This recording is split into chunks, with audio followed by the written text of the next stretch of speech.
Welcome to The Lens with me, Sarah Travers. The Lens is a business and the community podcast in partnership with One Young World. So let me introduce our guests today. They are Andrew Masraf, senior partner at the multinational law firm PINSENT Masons, and from South Africa, Kagisho Masae, co-founder and CEO of Matric Live, which is a multifunctional education app that is reinventing the way pupils learn.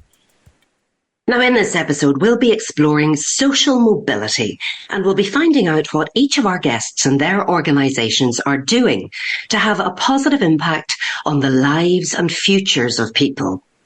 We'll be hearing how they're acting as a force for good in tackling the barriers many people face when it comes to getting a job or simply improving their life possibilities. So let's get into the conversation. Andrew, Kagisho, welcome to The Lens. Andrew, I would love to start a little bit with you. I know you're joining us from Washington today. You've had such an interesting career to date. So if you could please tell us a bit about yourself and how you've come to be in your role. Thank you. Hello, Sarah. So if we go right back to the beginning, I was actually born in Baghdad, Iraq. My mum and I moved back to the UK when I was 4. I went to a comprehensive school. I went to a university in the Midlands, and I joined the law firm of which I'm now senior partner as a trainee in 1993. So I was actually spent my entire career, just over 31 years, in one place. It's a nice place. I'm very happy there. That's pretty incredible, and shows loyalty, but also shows that you like what you're doing there. Tell us a bit about PINSENT Masons for those who don't know. Thank you. So we're in 28 offices on 4 continents. Furthest north, Aberdeen in the north of Scotland. Furthest south, Sydney, Australia, and many points in between. We're about 3,600 people in total, half of whom are partners and lawyers, and we cover the full range of commercial legal services. So we are operating in a range of different locations, and perhaps importantly for this podcast, a range of different communities. I hoped to be a lawyer when I started my qualifications. I hoped to be a partner, which was the career aspiration. I didn't even think about senior partner. So it's amazingly privileged careers. If there's anything I can do to share along the way, I'd like to describe it as an ordinary background, and that hopefully gives a bit of inspiration to everyone. So that ordinary background, was it ever a barrier to you becoming a lawyer, which traditionally I would have thought recruited from higher socioeconomic backgrounds? So certainly when I was looking at training contracts, law firms in the City of London were quite heavily dominated, I guess, by traditional UK universities, Oxford and Cambridge. I certainly didn't go there, certainly didn't go to public school. I think perhaps most importantly, we see this quite heavily in the social mobility work we do. I didn't have an entry point into the City of London. I didn't know anyone. I didn't have a network that would plug you into anything or explained how things worked. I pushed on and thought, I'm going to do this one way or the other. And I'm really mindful when we talk, particularly to young people, looking for those entry points is actually as much a barrier as the education or socioeconomic background. Absolutely. Okay, Andrew, I will come back to you, but I want to bring Kagisho into the conversation now because obviously social mobility is something that you're all too aware of, but can you tell us a little bit about your journey to date then, Kagisho? I was born in a township in South Africa, 2 very humble parents. My mom was a cashier at a retail store, and my father worked in the mines. The biggest breakthrough that happened in my life, to be quite honest, was at 12 years old, my English teacher identified that I had talent. He put me aside and I wrote an aptitude test of which I didn't know what it was for. It turned out being an endorsement/bursary to a private school in Johannesburg, which is a big city. So at 12, 13, I found myself in a very privileged school. I could not speak English per se. I didn't have a lot of the resources that the kids had. But at that point in time, that was the light bulb moment for me in terms of what access does. Everyone I grew up with from the township didn't get the opportunity that I got. So soon, what felt like a blessing felt like a responsibility throughout my life.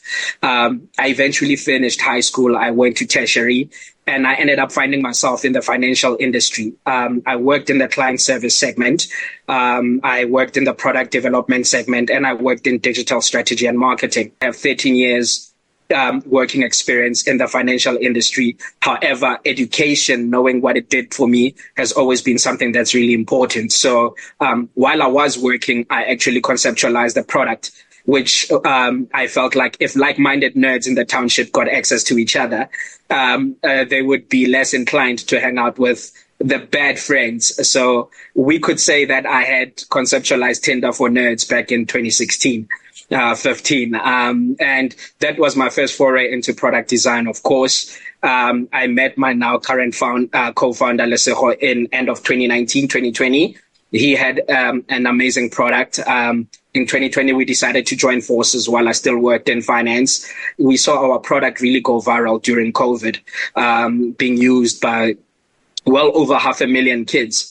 In South Africa during COVID. I still had the privilege of working in banking. So it's just been an amazing journey, not without challenges. But yeah, I've now fully stepped down from full-time the financial industry, and I'm now full-time in our business. And part of the reason why I'm in Zim as we speak is growing it. Oh my goodness, and the energy that's coming from you about this. And that is what Matric Live is now, a multifunctional education app that is reinventing the way pupils learn. Is it free for pupils then? Is that how it works? Exactly, it is. Initially, when we built the product, remember, we were not even thinking with a business mindset. We had careers. My co-founder was in, and we think code. However, we did used to charge a once-off fee.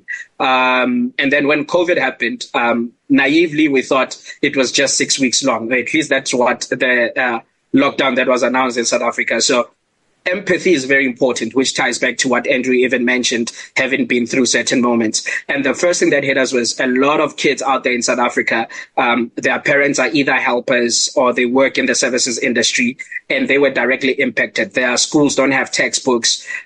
So if we charged, it wouldn't really work. So we made it free so that the kids like us, who grew up like us, could get access to a quality alternative learning solution.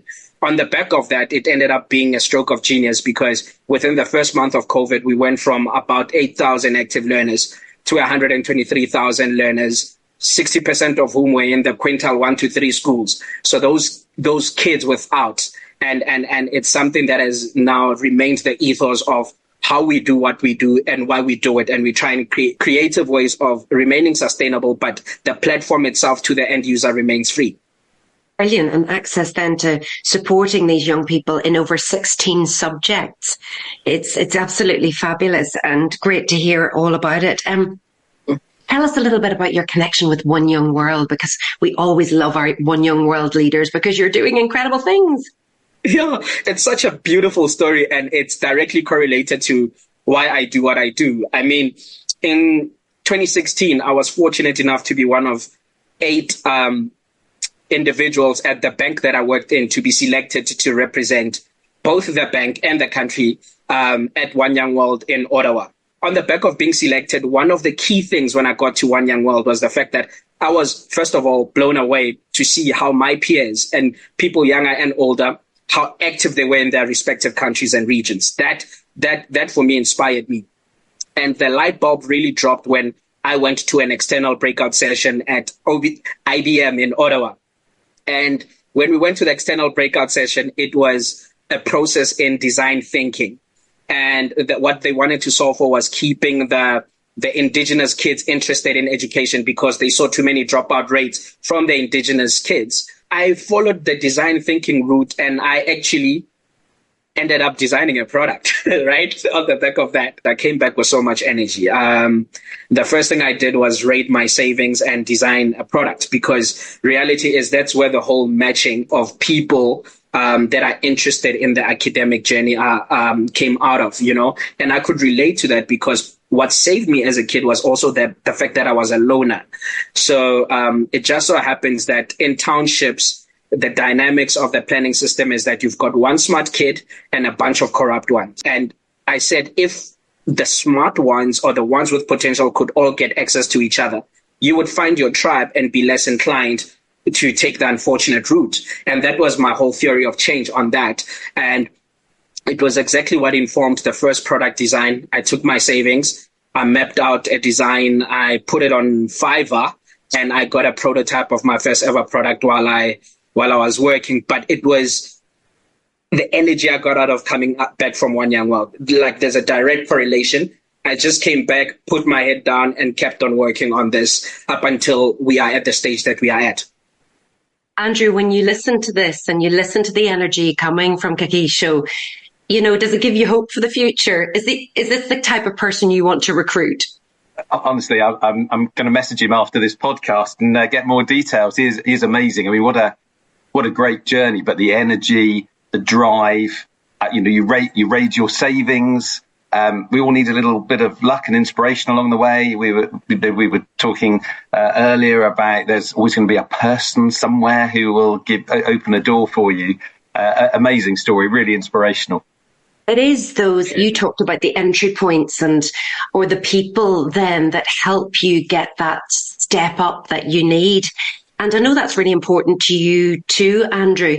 If we look at this whole issue of social mobility, it would be really good to actually look at the definition. What do you see social mobility as being about, Andrew?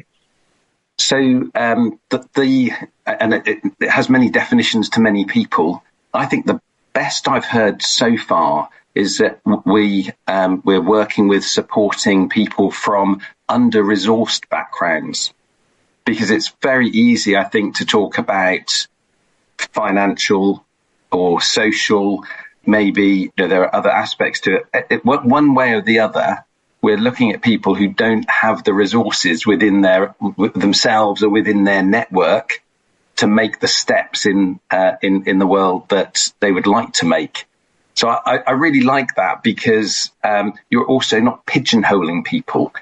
Often social mobility and race and ethnicity are thrown together, and there's definitely a coincidence there, but that's not the only thing. So I find people from an under-resourced background actually gives us a really broad horizon to talk about.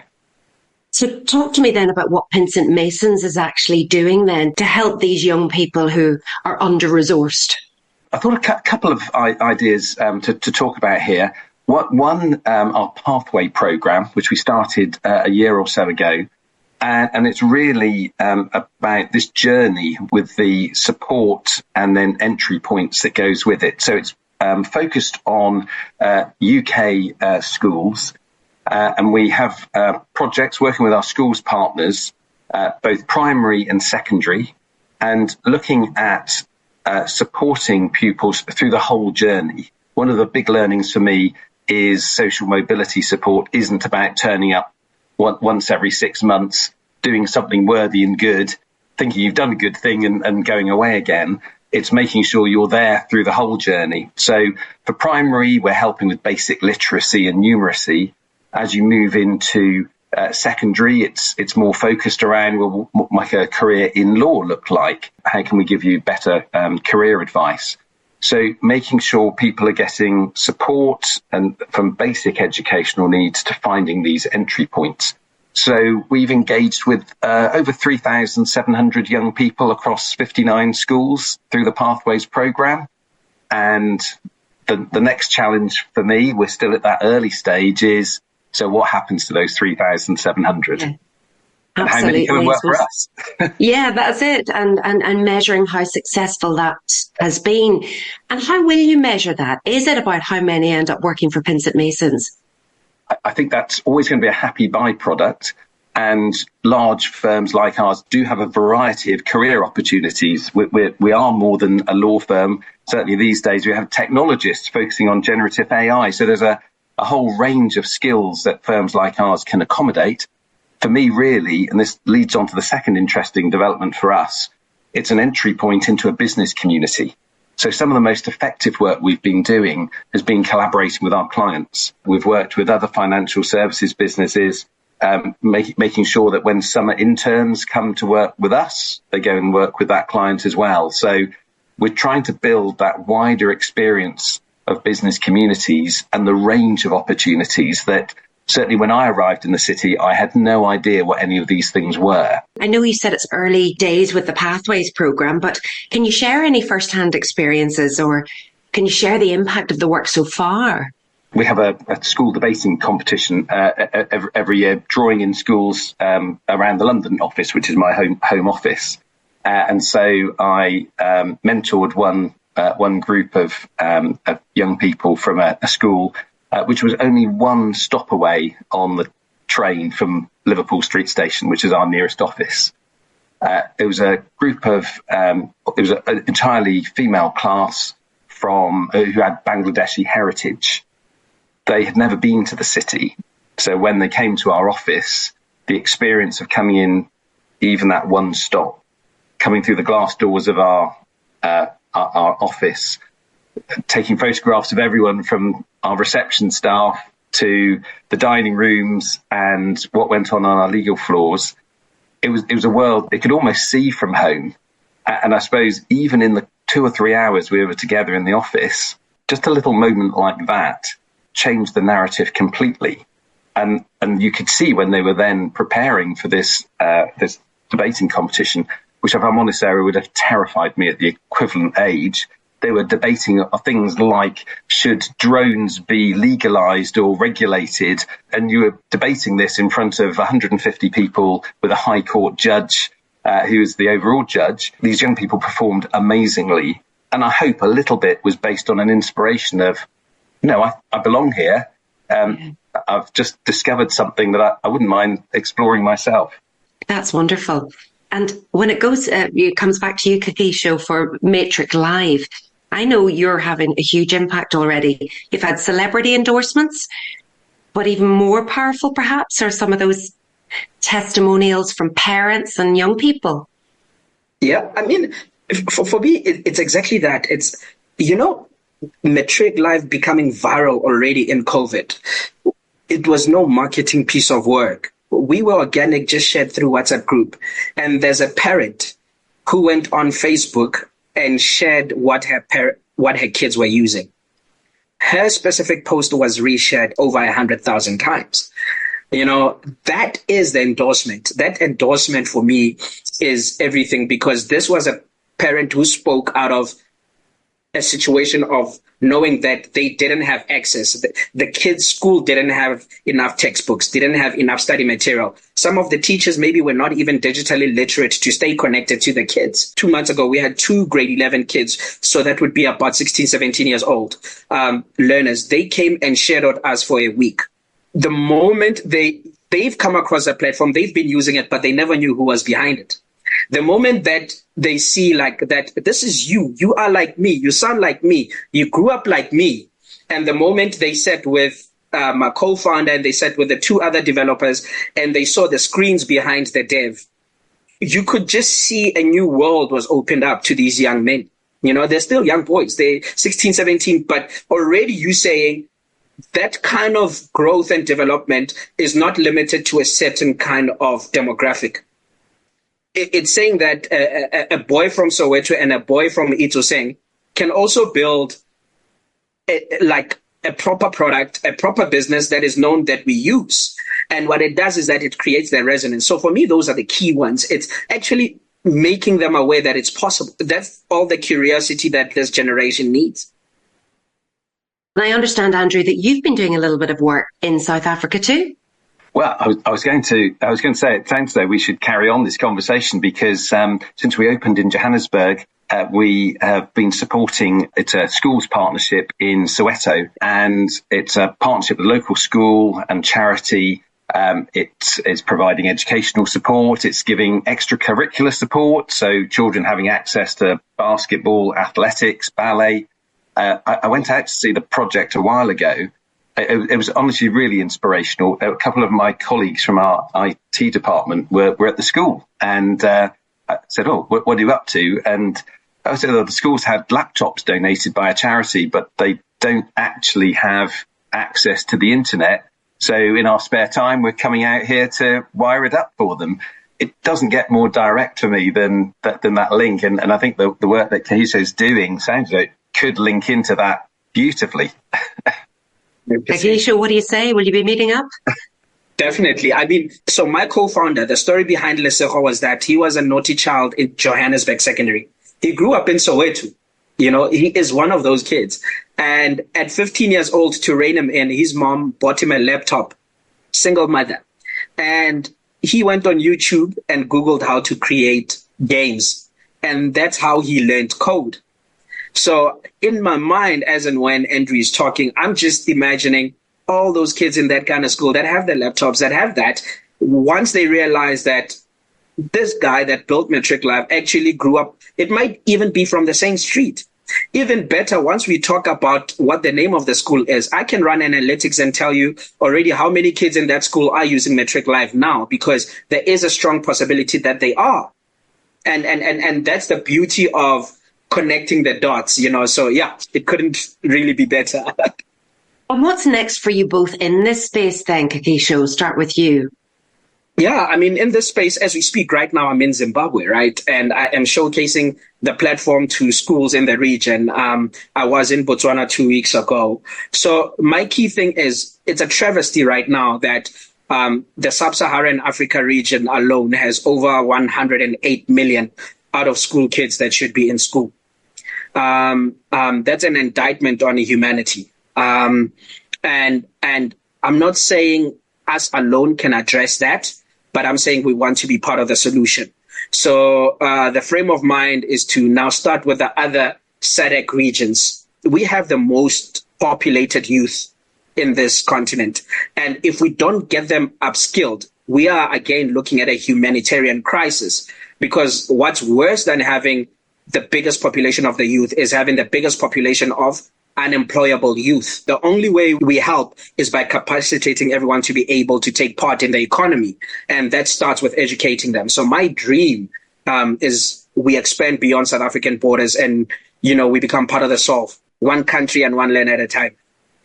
And you will. But it's wonderful. It's also really important to look at that unskilled workforce, because, in fact, even in the UK, the attainment gap between low-income young people and their better-off peers is, in fact, widening, not narrowing, according to the Social Mobility Employer Index. So, Andrew, what more can be done? What we need to do, we need to do more of all of this, which is networking with people like Kagisho. It's amazing. I need to sign him up immediately. But working with more clients across a range of industries, so you build this network that people can access. Interestingly, our own apprentice scheme is attracting a range of talent from a range of different backgrounds, because it's giving people access to a career, paid work, I should say, and an opportunity to gain qualifications. And certainly something that when I was at school was not seen as an attractive career path, actually suddenly seems much more positive, and crucially for a lot of people, you're not incurring debt along the way.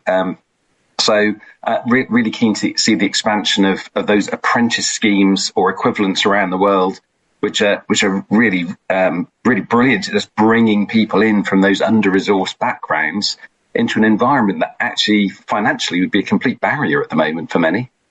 Yes, and the thing is, so many employers are still offering internships, which tend to be unpaid. So really, the apprenticeships just allows you to learn and earn. What message would you like to give to other businesses listening to this that perhaps want to do something? Andrew, if I stay with you for that. So you do have to be committed to this. So all of our projects have a long-term plan associated with them. So I think having a plan that gives a long-term outcome is really critical. Certainly looking at my own colleagues, everyone is hugely committed to devoting some of their time to supporting these projects. And that of itself is brilliant. There's energy in there in all of our workforces to commit to these. But if the people we're working with have said to me anything, it's, but you need to be here for the longer term. And so having plans that mean that you're working with children across right through the education program, or you are adopting apprentice schemes which give people a career opportunity. That's not to say that writing and reading aren't important elements of this, but those alone, in my view, certainly aren't quite enough. So there's huge opportunity, and I suppose the biggest benefit is when business communities come together. The power of that is phenomenal, because that gives people so much more access to so many opportunities. So that collaboration and the long-term plan, for me, would be two critical components for business. Kagisho, same question to you. What do businesses need to do? First things first, it starts with realizing, and I've said this quite often, no one entity has all the answers and can address it alone. And I think there's a big degree of humility that's required out of big business. Too often you find big business or even businesses trying to do this on their own. It starts with something as basic as identifying the right strategic partners in the spaces that you want to solve in. Like, I guarantee you, I am not the only small business founder that is trying to solve for social mobility, right? Businesses in their respective communities need to be more active and intentional with partnering with those kind of entities and making them implementation partners. But because obviously there are certain KPIs and there's a degree of vanity when you do it on your own, but the scale is not as big as it could be.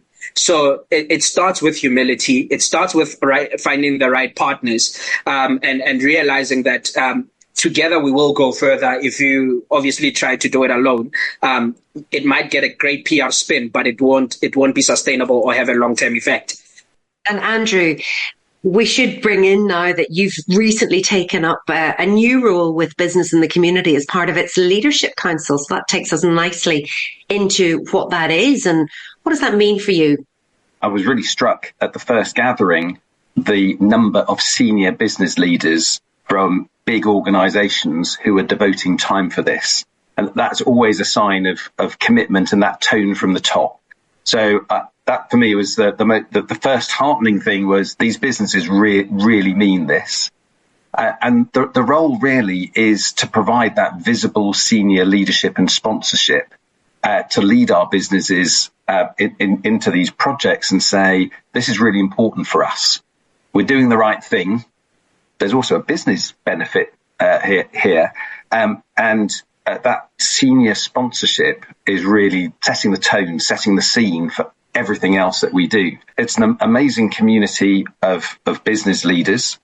And as Kagisho was saying, going alone isn't going to move the needle. It's almost a societal business shift that we're looking at here. So that community is really important. And then the power of that community when it engages with people in our local communities. I did a Seeing is Believing tour, which really got me into business and the community and its work in the first place.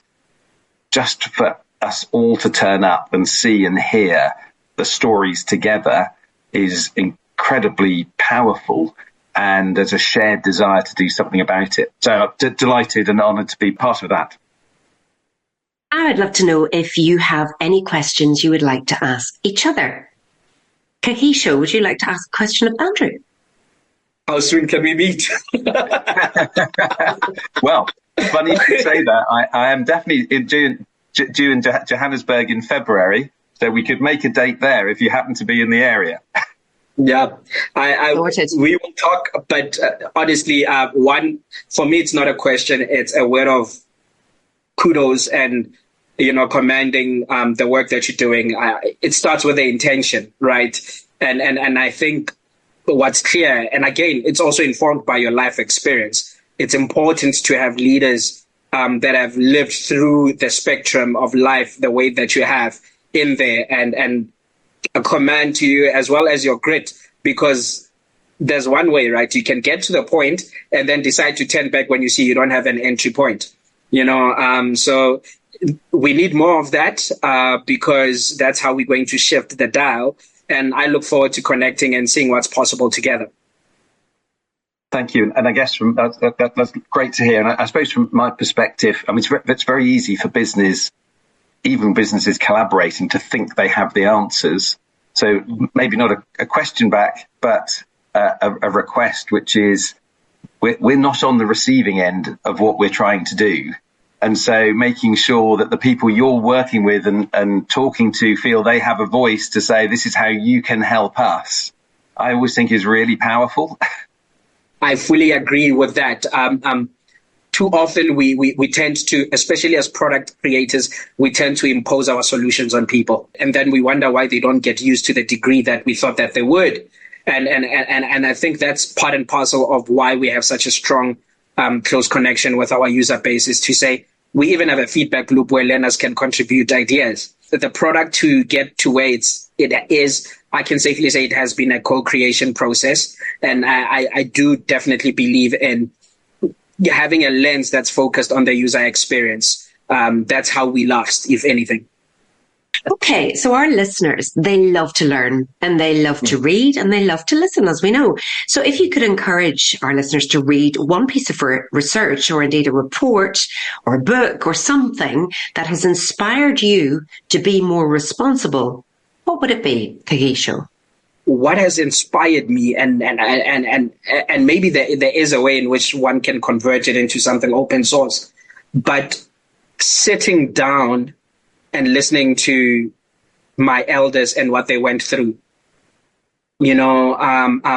understanding my father's life story, of which I didn't know until 5 years ago, listening to my grandmother's story. So just that kind of getting those stories, because they've lived through some of the toughest time.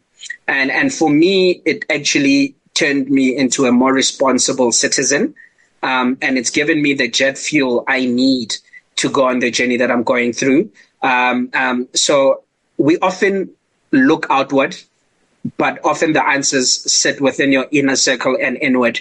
So maybe look to what's close to you. Absolutely. And then that appreciation of what they went through and the gratitude for what you have today, indeed. And Andrew, what about you? So, and I certainly endorse what Kagisho said. Whenever I've been to South Africa, to Johannesburg, and you're talking to people directly about their journeys, you take away just their resilience and their drive and ambition. If you could package that up and take that around the world with you, my goodness, we'd make some progress. My go-to books in this sort of area, written by Matthew Syed, former British Olympic athlete, high performance writer. So we've done quite a lot of work with him over the years. And I love these two books, Bounce and Black Box Thinking, are really all about personal and team development. And there are all sorts of anecdotes and stories and things to hold on to. For me, those are the sorts of building blocks that you need to keep in mind as to how are you going to help and support people. So I think they're great, inspirational, but very practical books. I love Matthew Syed as well. He's one of my personal favourites, and the growth mindset. Now, last question for each of you, and this is the biggie. As responsible leaders, what are you personally committed to doing more of or less of in the coming year? Andrew. So with the role I have, I would love to be more hands-on. I really loved mentoring the group of schoolgirls for this competition. But practically speaking, when I'm in Washington or Johannesburg, I'm not the person that can stay in touch. And that staying in touch and familiarity has really stuck with me as an important feature. So I would love to do more of the hands-on work. I'm inspired by it and love doing it. So my role probably is to do more of the speaking and engagement, sharing the message, working with more businesses, with more clients, really trying to knit together a community that can work together. So sadly, the thing I'd really love to do more of, I may do less of, but perhaps from my perspective, the role means I'm much more the messenger. Kagisho, last question to you. For me, it's almost the flip side of that. It's in the sense of, it's all good and well that my story is what's being known and what's being primarily shared about the growth and development of our business. However, next year, I'd like to bring the rest of the faces behind Matric Live, bring more of them for it to be known, because they all, like the core team right now, as small as we are, they all have brilliant, unique stories that people can relate to, and also that inform a lot. So it's basically uplift and grow the rest of my team from a leadership and sharing perspective, and also in a weird way, it means that putting the responsibility on myself to do less myself and delegate more. Two brilliant guests. I'm sure you'll agree, everyone. You've been listening to The Lens with me, Sarah Travers. We've been talking social mobility with Andrew Masraf, Senior Partner at PINSENT Masons, and Kagisho Masae, Co-founder and CEO of Matric Live. I can't wait to hear what happened when you two meet next time, face to face. Now, if your business would like help to use your business as a force for good and to open the doors for more people in a fair and equitable way, or if you'd like to discover more about business in the community's Inspire, Hire and Grow framework, then please visit www.bitc.org.uk. Thank you so much for listening, and do tune in next time.